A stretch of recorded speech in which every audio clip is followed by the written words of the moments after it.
हा पहिला जत्था जम्मू काश्मीरशी सद्भावना व्यक्त करण्यासाठी आम्ही गेलो.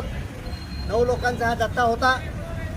वेगवेगळ्या तालुक्यांमध्ये वेगवेगळ्या जिल्ह्यांमध्ये आम्ही भेट दिल्या. त्यामध्ये पहलगाम असेल, प्रॉपर श्रीनगर असेल, ज्या चनारे शरीफ दर्ग्यामध्ये अतिरेकी घुसले होते त्या दर्गाचा भाग असेल, अशा वेगवेगळ्या ठिकाणी आम्ही भेटी घेतल्या आणि पाहिलं काश्मीरचे जे प्रश्न आहेत. ज्या दिवशी तो हल्ला झाला, तो हल्ला कुणी केला हे आज आम्ही काही पुराव्याविषयी आरोप करू शकत नाही.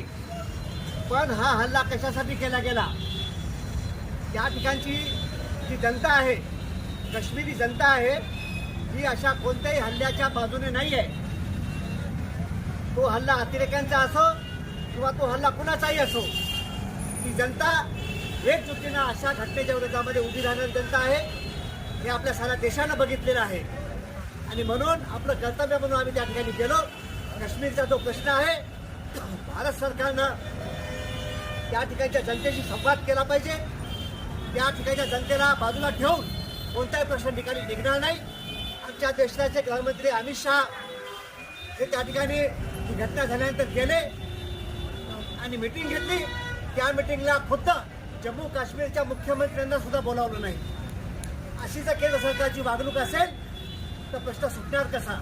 म्हणून जनतेला विश्वासात घ्या, काश्मीरचा प्रश्न नक्की सुटेल आमची अशी आशा आहे आणि काश्मीरची जनता नक्की भारतासोबत उभा राहील.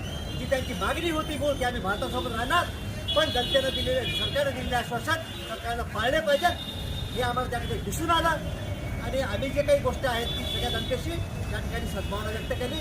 लोकप्रतिनिधीमधून राष्ट्रवादी काँग्रेसचे आमदार डॉक्टर युसूफ तारिक आम्ही यांचीसुद्धा आम्ही त्या ठिकाणी भेट घेतली आणि सरकारकडे सुद्धा आमच्या सद्भावना संदेश आम्ही त्या ठिकाणी पाठवला. एवढं त्या ठिकाणी आम्ही सांगू शकतो.